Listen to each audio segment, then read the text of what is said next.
ಎಲ್ಲರೂ video on ಮಾಡ್ರಿ, ಚಂದಾಗಿ ಬಿಡಿಸ್ರಿ. ಬಿಡಿಸೋದಾತಂದ್ರೆ ಹೇಳ್ರಿ, ನಾ ಬಂದು ತಿಳಿಸ್ತನು. ಲಕ್ಷ ಕೊಟ್ಟು ನೋಡಬೇಕು.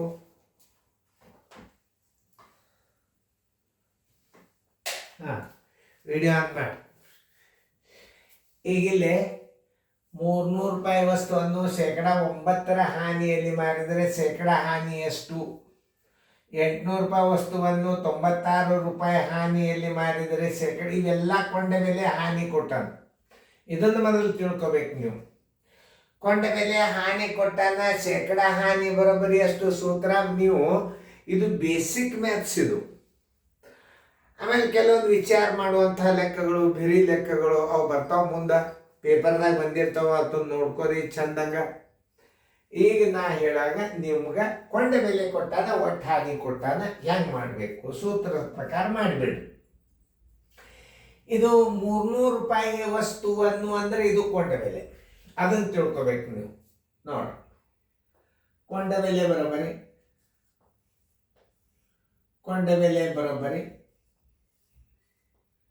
300 ರೂಪಾಯಿ ವಸ್ತುವನ್ನು ಅಂದ್ರೆ ಇದಕ್ಕೆ ಕೊಂಡ ಬೆಲೆ ಅಂತ ತಿಳ್ಕೊಬೇಕು ನೀವು. ನೋಡಿ, ಒಟ್ಟು ಹಾನಿ ಇದು 9 ರೂಪಾಯಿ ಅಂದ್ರೆ ಏನಿದು ಹಾನಿ. ಹಾನಿ ಬರೋಬ್ಬರಿ 9 ರೂಪಾಯಿ.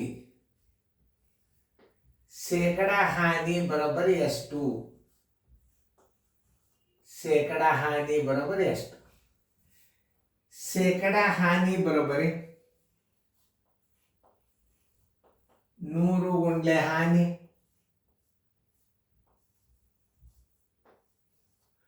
ಕೊಂಡ ಬೆಲೆ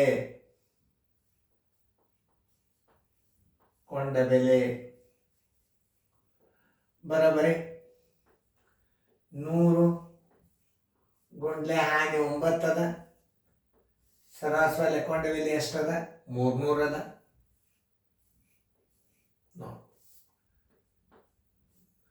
ಇವೆರಡು 0 ಅದು, ಇವೆರಡು 0 ಅದು.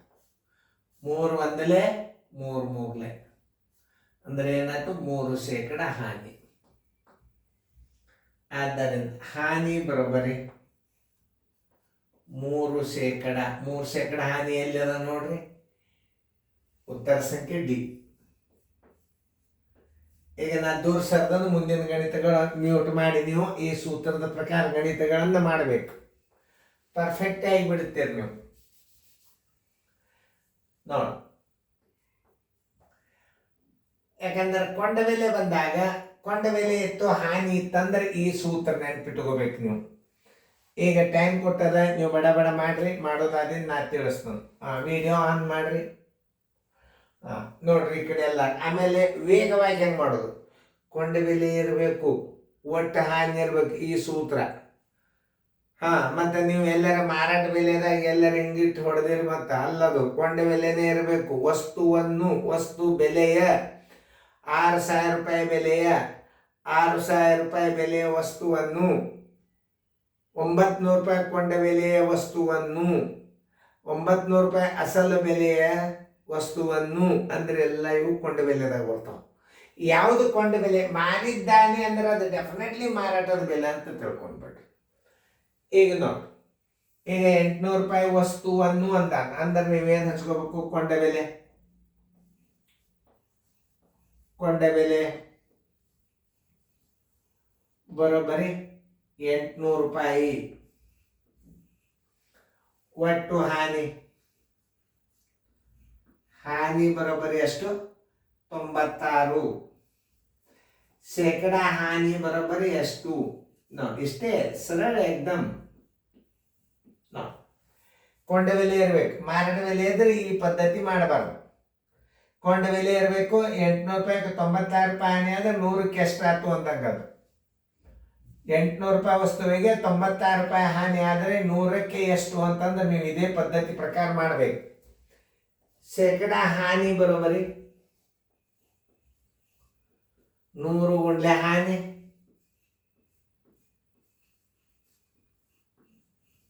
100 ಗುಂಡ್ಲೆ ಹಾನಿ ಸರಾಸರಿ ಕೊಂಡ ಬೆಲೆ.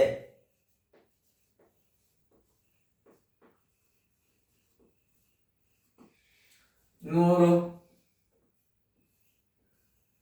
ಗುಂಡ್ಲೆ ಹಾನಿ ಎಷ್ಟದ? 96 ಅದ. ಸರ್ವಾಸ್ ಬಾಗಲೆ ಕೊಂಡ ಬೆಲೆ ಎಷ್ಟದ 8 ಅದ. ಇವೆರಡು 0 ಅದು ಇವೆರಡು 0 ಅದು. 8 ಒಂದಲೆ 8 12 12 ಎಂಟ್ಲೆ 96 ಮಗಿ ಬರಬೇಕು. 12% ಹಾನಿ. ಉತ್ತರ ಎಲ್ಲಿದೆ ನೋಡ್ರಿ, -12% ಹಾನಿ ಸಿ.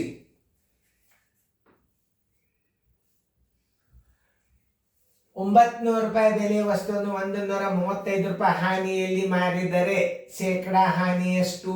ನಾ ರೀತಿ ಪ್ರಕಾರ ಕಲಿಸ್ಬೇಕಾಗ್ತದೆ, ನೀವು ಬಾಯಿಲೇನೆ ಮಾಡ್ಬೋದು. ಕೊಂಡ ಬೆಲೆ ಬರೋಬ್ಬರಿ 900 ರೂಪಾಯಿ. ಹಾನಿ ಬರೋಬ್ಬರಿ, ಒಟ್ಟು ಹಾನಿ ಬರೋಬ್ಬರಿ 135 ರೂಪಾಯಿ. ಶೇಕಡಾ ಹಾನಿ ಬರೋಬ್ಬರಿ ಎಷ್ಟು?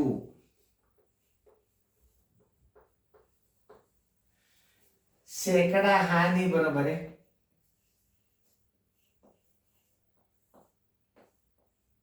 100 ಗುಂಡ್ಲೆ ಹಾನಿ, ಒಟ್ಟು ಹಾನಿ ಅಂತಾರೆ. ಇದಕ್ಕೆ ಸರ್ವಾಸ್ ಬಾಗಿಲೆ ಕೊಂಡ ಬೆಲೆ.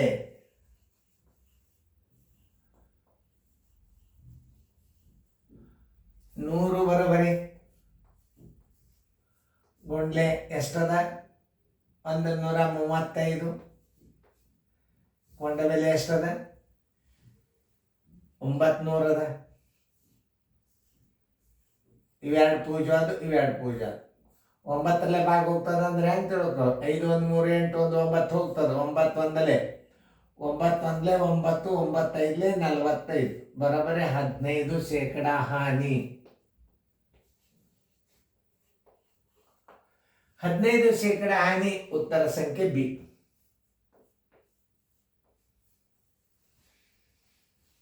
ನೋಡಿ, ಇಷ್ಟೆಲ್ಲ ಲೆಕ್ಕಗಳನ್ನು ನಾವು ಚೆನ್ನಾಗಿ ತಿಳಿಸಿ ಹೇಳ್ತಿದ್ರೆ ಉಪಯೋಗ ತಗೋಬೇಕು. 1200 ರೂಪಾಯಿ ವಸ್ತುವನ್ನು 99 ರೂಪಾಯಿ ಹಾನಿಯಲ್ಲಿ ಮಾರಿದರೆ ಶೇಕಡಾ ಹಾನಿ ಎಷ್ಟು? ನೋಡಿ, ಕೊಂಡ ಬೆಲೆ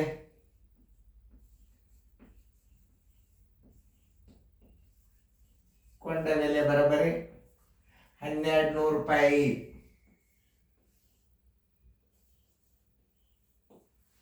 ಹಾನಿ ಬರೋಬ್ಬರಿ 99 ರೂಪಾಯಿ. ಶೇಕಡಾ ಹಾನಿ ಬರೋಬ್ಬರಿ ಎಷ್ಟು?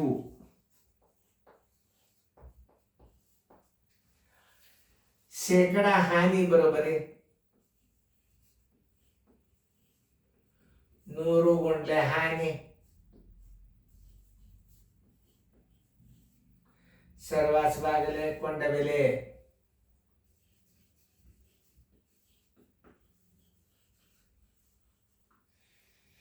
ನೂರು ಗುಂಡ್ಲೆ ಹಾನಿ 99. ಸರಾಸ್ ಬಾಗಲೆ ಕೊಂಡ ಬೆಲೆ 1200. ಇವೆರಡು ಪೂಜೆ ಅದು ಇವೆರಡು ಪೂಜೆ. 3 4 12 3 33 33 3 ಅಂಶ 4 ಅಂಶ 4 ಎಂಟ್ಲೆ 32 ಒಂದು ಉಳಿತು, 1 4 ಅಂಶ ಶೇಕಡ. ಉತ್ತರ ಸಂಖ್ಯೆ ಬಿ.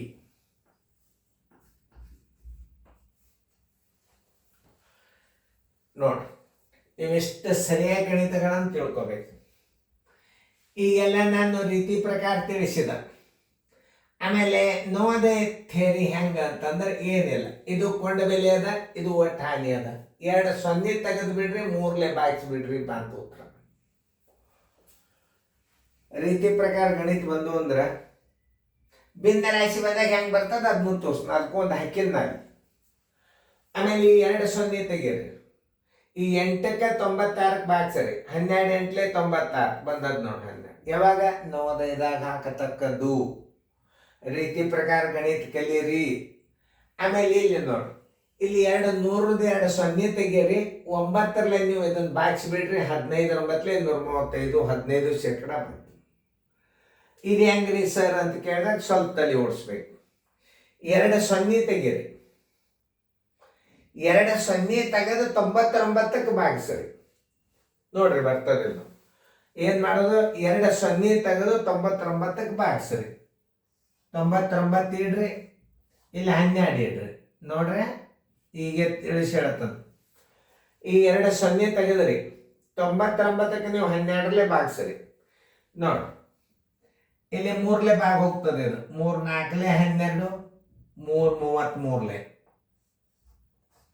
33 4 ಅಂಶ ಇಜ್ಕೊಳ್ತು ಏನು ಬಂದದ ನೋಡ್ರಿ, 8 ಪೂರ್ಣಾಂಕ 1 4 ಅಂಶ ಬಂದದಿಲ್ಲ.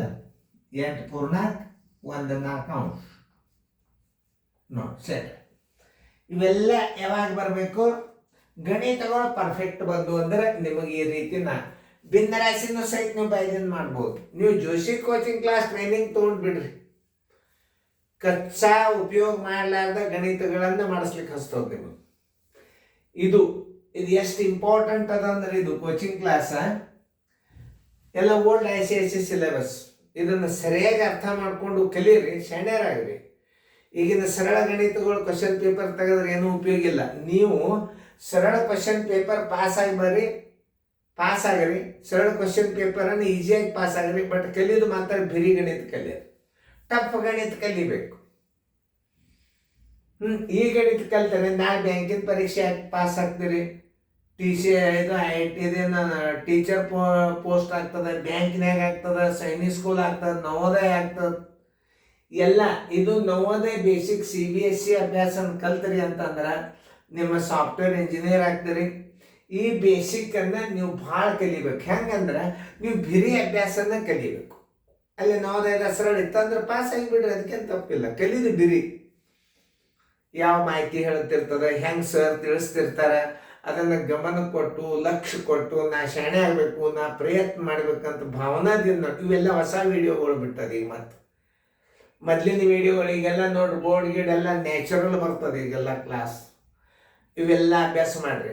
ಇನ್ನು ನಂಬರ್ ಇನ್ನೊಂದು ಏನು ಮಾಡಬೇಕು, ನೀವು ಸ್ಟೇಟಸ್ ಕದ ನಿಮ್ಮ ಸ್ಟೇಟಸ್ನಾಗ ಅಭ್ಯಾಸ ಬರ್ತದೆ, ಆ ನಂಬರ್ ಸೇವ್ ಮಾಡಿ ನೀವು ನಮಗೆ ಹೆಸರು ಬರ್ಸ್ಬೇಕಂದ್ರೆ ನಿಮ್ಮ ಅಭ್ಯಾಸನ ಗ್ರೂಪ್ದಾಗ ಹಾಕ್ತೀವಿ. ನಾವು 5ನೇ ವರ್ಗದ ವಿದ್ಯಾರ್ಥಿಗಳು ಗ್ರೂಪ್ನಾಗ ಅಭ್ಯಾಸ ಕಲಿಸ್ತೀವಿ. ಚೆನ್ನಾಗಿ ನೋಡ್ರಿ, ಸರಿಯಾಗಿ ನೋಡ್ರಿ. ಈಗ ನಾ ದೂರ ಸರ್ದನ್ನು ಮ್ಯೂಟ್ ಮಾಡಿ ಚೆನ್ನಾಗಿ ಫೇರ್ದಾಗ ಬರ್ಕೊಳ್ರಿ. ಬರ್ಕೊಂಡಿಂದ ಮುಂದಿನ ಮಾದರಿಗಳು ಮತ್ತೆ ಬರ್ತಾವ, ಲಕ್ಷ್ಯ ಕೊಟ್ಟು ನೋಡ್ರಿ.